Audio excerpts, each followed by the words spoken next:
everybody.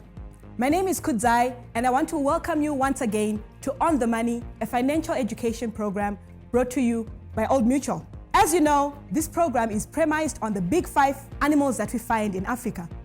We've already looked at the secret of the leopard, we've looked at the secret of the elephant, we've looked at the secret of the lion, and today we want to focus on the secret of the rhino. I do hope you've been inviting your friends, your family, and those folks that borrow money from you to also watch these episodes. Today's episode is really special because it speaks to families, to friends, and it would be really great if you're watching with your significant other. We're going to talk about the secret of the rhino. The rhino is said to be an extremely peaceful creature. When it is found in the forest, it just minds its own business, doesn't bother anybody. But when it is threatened, it is known that the rhino will not hesitate to charge in the direction of anybody who dares to attack it. In fact, the rhino is so resolute when it is attacking someone to the extent that it will continue in the same direction.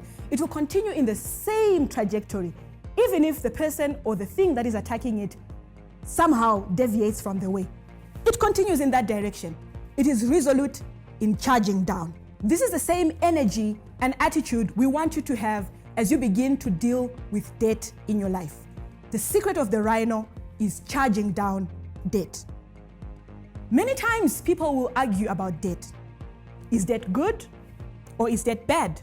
I suppose you have a position right now from wherever you are listening and watching from. We believe that debt can be used for good, but also can become a very bad thing. And the key secret from the rhino is to be able to leverage debt in a good way towards achieving your financial goals, but at the same time, actively avoiding the bad kind of debt. That is the kind of debt we want you to charge down. This episode is special for people who are not in debt because we want to show you how you can leverage debt in a good way. At the same time, it is also useful for that person who says, I'm in a really bad place. I've used debt irresponsibly in the time past. Where do I go from here? Good debt is the kind of debt that helps you make more money. It is productive debt. This is the kind of debt which you may get into because you want to start a business or you already have a business and you want to scale it up. It has a tested model and all you need to do is just get money that helps you to grow the business. In that case, if the numbers are right, we can say you can use debt in a productive way. Debt can also be used in a productive way to secure some assets, perhaps land, perhaps buildings, things which may not be very easy to save up to in very small amounts or invest your way towards. In that case, we say it is good debt because the asset itself you are purchasing using debt will have a decent value or a value that allows you to stay in a good place. Bad debt is that kind of debt that makes you lose money because it is consumptive debt. There is absolutely nothing to be gained from getting into debt. So this is the kind of debt where you borrow to eat. And I'm really looking at you people that borrow chicken and pork and fish and peanut butter. When you borrow to live, literally borrowing money for rent, all of those things point towards the fact that one is not managing their money well. We do not encourage that kind of debt because it gets you into a debt cycle. Things that you do on a day-to-day basis preferably should be paid for in cash. And so it's necessary as we begin that all of us understand the difference between the good kind of debt and the bad kind of debt. When debt is not used responsibly, it will push you into what we call a debt cycle. All things being equal, it is not healthy for you to be in debt such that more than 30% of your income in a month goes towards repaying debt. If you're paying 30 or more percent of your income on a monthly basis towards repaying debt, then you are not in a good place. That is what we call a debt to income ratio. So I want you to pause right now and think about that. What's your current debt to income ratio? If it's at 30 or below, you are in a fairly decent place. But if it is 31 going upwards, then indeed there is work to be done. So here's how you must relate with debt. The first thing to understand is the cost that debt adds to anything that you're going to buy. For example, if you choose to purchase a couch, that is going for $1,200 looks pretty easy when they tell you 24 months to pay only $80 every month. However, if you were to pay for the same couch in one go, one once-off payment, what we call paying cash, it will be just $1,200. Do the math of what 24 months times 80 would give you. Oftentimes when you use debt, we end up paying much, much more than we should have paid for. And this would be a very sad scenario if that couch was stolen before you're done paying for it. The second thing to consider, which is related to that, is how when you pay cash, you have the opportunity to get a discount. Now, if you were to walk into the same furniture shop, ask to see the manager and tell them, I have with me $1,100. It could be in actual cash, it could be in your account, but you have the entire amount available to pay there and then. That sets you up very nicely to ask for a discount. All you have to say is that, I would like to pay in full. Would you be kind as to give me a 5, 10, or whatever percentage in discount? And whatever you walk away with, you have actually made a saving. So, always very important to consider saving up first or investing first towards a specific thing before you buy it, so that you can make savings by paying cash.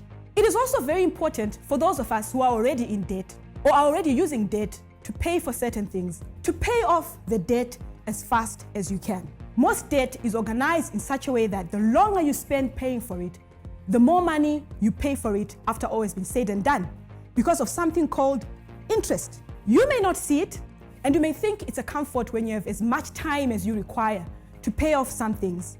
But what you will not see are the hidden costs that will accumulate in the background. And that is money you could have used to pay for other things. In dealing with interest, it is important that you begin to sit down and note every one of the things that you have a debt for. You could have perhaps a clothing account, a furniture account, a food account even. You want to say to yourself, what is it that I owe? How much do I owe? And very important, what is the interest that relates to this specific item? Ideally, we want you to charge down the thing which has the highest interest first. Because what you owe, where you are required to pay 25% per annum, which is 25% per year, will rack up much, much more in interest than perhaps that debt where you are paying 10% per annum or 10% per year. It is in your best interest to pay down or charge down that debt which is for 25% first, so that you don't have that feeling, which is very common amongst people in debt, that I keep paying, but I can't actually see the progress. And sometimes you begin to think, is this spiritual? Am I being fought? Are these my enemies? No, it's not. Simply interest working against you. So charge down the things with the highest interest first. Another important point is to pay off all the debt on an item long before you've stopped using it. It's a very sad scenario where perhaps you are buying shoes off an account, 6 months to pay, and in month 2, you wake up and your dog has run away with one of the shoes in that pay. The shop doesn't care, they still require you to pay. Or perhaps you are in month 3 of your favorite dress, which you bought in a store that allowed you 12 months to pay. And in the midst of ironing, as it sometimes may happen, gets burnt. Shop still doesn't care, they want you to pay up in full. And so this is why we would strongly motivate that for things like clothing, things like food, things like where you live, where you go to school, all of those lifestyle related things, train yourself to save towards them and pay cash, or alternatively, adjust your level of living, like we learned from The Secret of the Elephant, using a budget, and then align with the income that you have for the expenses at that time. The beauty of most economies is that you have the opportunity to access every service and every good according to your pocket at that time. Last but not least, and this is a very important one, is to plan your debt-free day. Most countries in Africa have what we call an Independence Day, where we think about and celebrate the fact that we now have self-actualization as a people and the ability to choose our own destinies and map out our own paths. How would you like to do that in your personal finance? To say to yourself, it may be that as of today, I'm in debt, but I want to cast a vision and say, in the next 6 months, on a specific date, it could be perhaps on the 31st of December of a certain year, by that day, I want to be financially free. Remember when we started, we said it is a journey, and we want to walk with you towards financial freedom. Many times the things that fight us are not really things that are external, but it is internal things, choices we make, decisions we make. And for many people, what fights them the most is the fact that they are not living within their means. They are living a life funded by debt.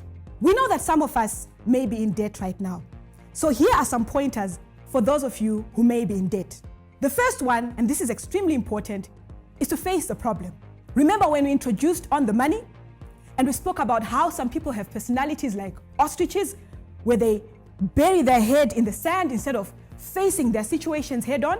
This is a perfect opportunity to take your head out of the sand. Deal with your situation direct. The first is to accept that my situation is not the best. I'm in debt. This is not a good place, particularly if that debt is consumptive debt. Accepting that there is a problem is the first step towards correcting it. Face the problem head on. Write down the debts you have, who you owe, and how much you owe, and how much interest is related to it. The second thing you may be able to do is to share your problem. Sometimes we get overwhelmed and think, I might be the only one, or we are shy. We were living peacock lives. We were showing off. We were looking flamboyant. It's a bit difficult to talk to someone and say, you know what, I have a problem. But this is a very important step. Open up to someone. Tell them, you know what, friend? You know what, family? I'm in a bad place. I made bad decisions. I got into debt. This is my situation.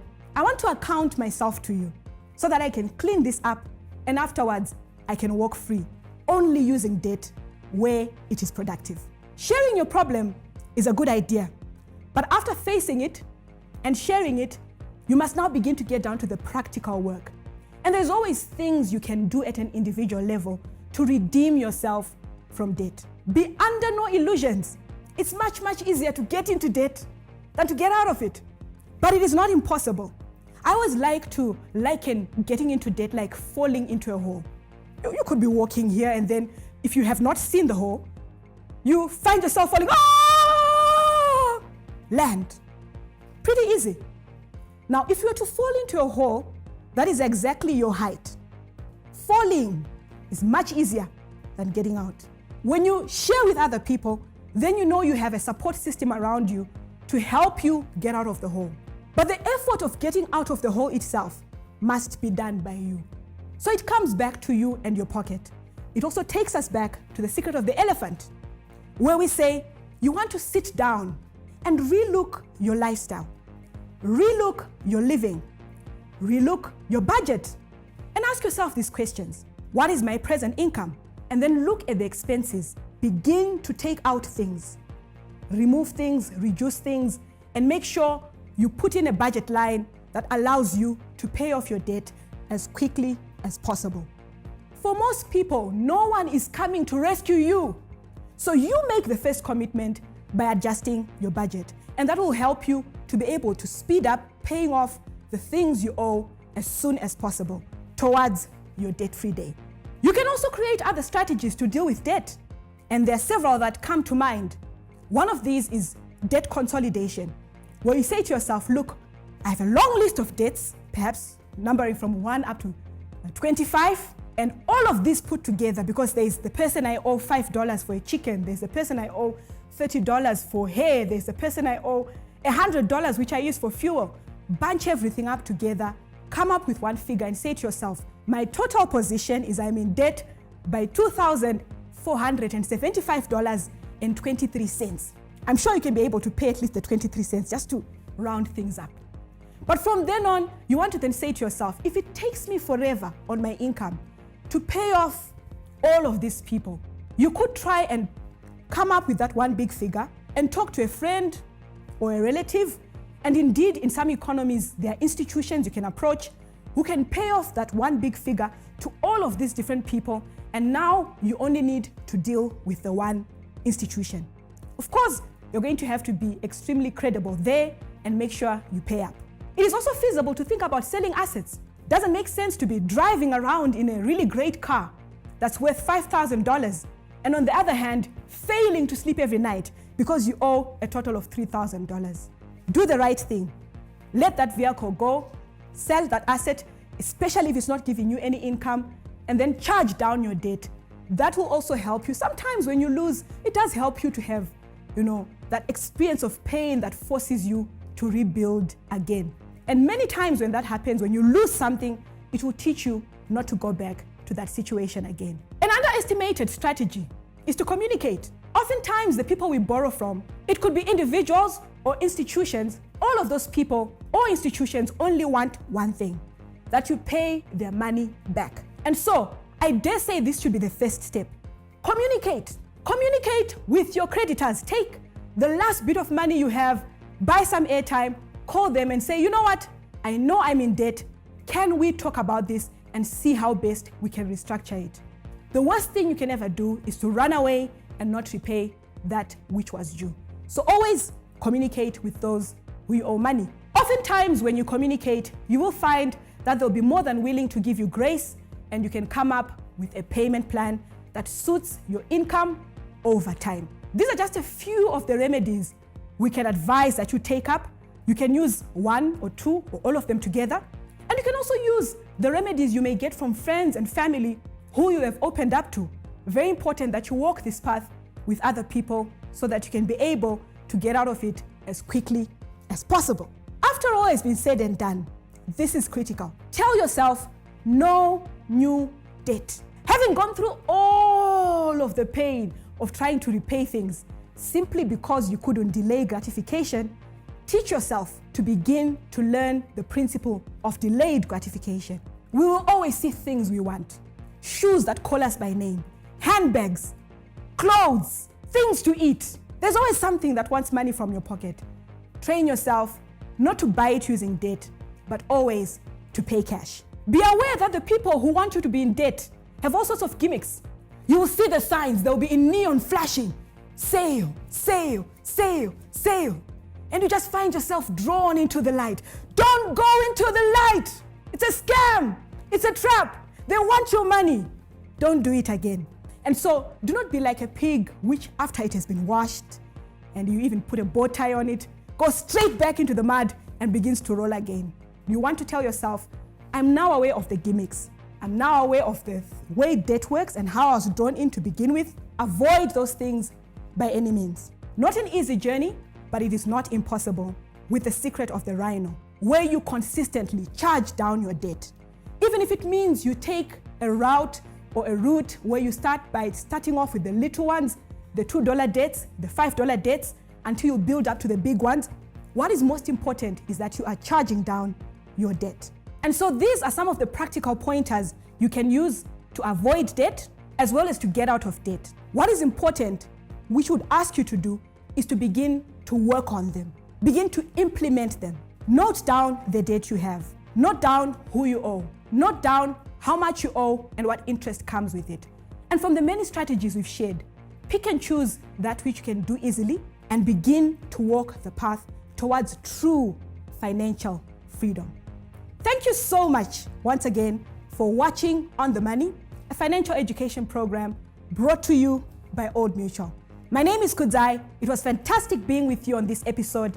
Do join us for the next one when we focus on the secret of the buffalo. Cheers.